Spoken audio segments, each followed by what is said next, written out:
আজকের ঘটনাটা আপনারা শুনেছেন। আমরা এক প্রতিনিধি দল, সাংবাদিকদের এক প্রতিনিধি দল এখানে ছিলেন।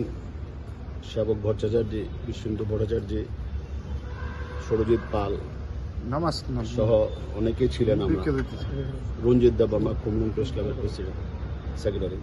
তো আমরা আজকে যে ঘটনা ঘটেছে, আমাদের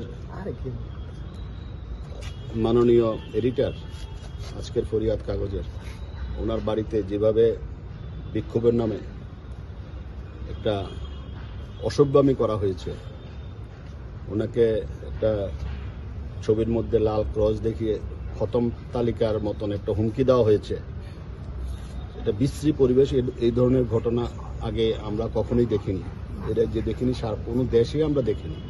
কারোর কোনো অভিযোগ থাকতে পারে, থাকলে বিচারের জায়গা আছে, সেখানে বিচার হতে পারে, কিন্তু এইভাবে প্রকাশ্যে এটা আমাদের কাছে একটা খুব নিন্দনীয় ঘটনা এবং ধিক্কার জানাই আমরা এইসব ঘটনা। আজকে আমরা ডিজিপি সাহেবের সাথে কথা বলেছি। ডিজিপি সাহেবের কাছে ডিজিপি সাহেব বিস্তারিত আমরা বলেছি, আজকের ঘটনা বলেছি, রঞ্জিত দেববর্মার ঘটনা আমরা বলেছি। আমরা ওই দিন জমায়েত করার পরে রঞ্জিত দেববর্মা লাইভ করে যেভাবে সবাইকে ধমক দিয়েছে সেটা বলেছি। আজকের ঘটনা বিস্তারিত এখনও পোস্টারগুলো আছে সেগুলো বলেছি। তো পুলিশও সব জানে। তো উনি বলেছেন যে আমাদের এডিটর সানিদ দেবরায়ের বাড়িতে সিকিউরিটি বসানো হয়েছে এবং সব ধরনের সিকিউরিটির উনি আশ্বাস দিয়েছেন এবং সোশ্যাল মিডিয়ার মাধ্যমে উনি সাংবাদিকদের নিরাপত্তার বিষয়টি আজকে একটা বার্তাও উনি দেবেন। এছাড়াও আইন অনুযায়ী যা যা করার উনি সব করবেন। উনি আমাদের বলেছেন যে আমরা পাল্টা একটা কর্মসূচি আমরা নিয়েছিলাম। উনি বলেছেন আপনারা একটু ধৈর্য ধরুন, আপনারা আইন হাতে তুলে নেবেন না, আমরা আমাদের মতন করে আমরা আমাদের কাজ করতে দিন, আমরা আইন অনুযায়ী কাজ করব। তো আমরা অপেক্ষা করব যে উনি কী ধরনের ব্যবস্থা গ্রহণ করেন, তারপরে আমরা আমাদের পদক্ষেপ নেব।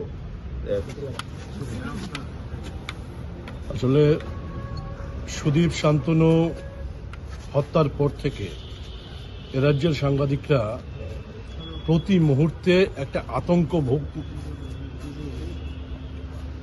ফিল করছে।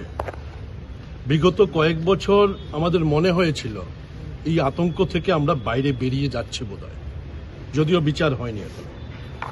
কিন্তু সম্প্রতিকালের যে ঘটনাগুলো ঘটছে, এই ঘটনাগুলো পুনরায় আমাদের মধ্যে সেই আতঙ্ক সৃষ্টি করছে।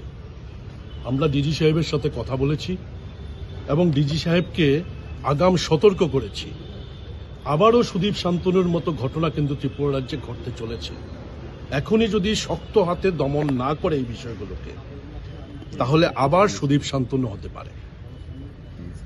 এখানে ডিজি সাহেব উনি আশ্বাস দিয়েছেন শক্ত ব্যবস্থা গ্রহণের এবং আমাদেরকে আশ্বস্ত করেছেন এই সমস্ত বিষয়ে, আজকে যেটা ঘটল বা রঞ্জিত দেববর্মা যেটা করেছে, এই সবটা বিষয়ে উনি কঠোরতম একটা ব্যবস্থা গ্রহণ করবেন এবং সাংবাদিকদের নিরাপত্তার বিধান করবেন।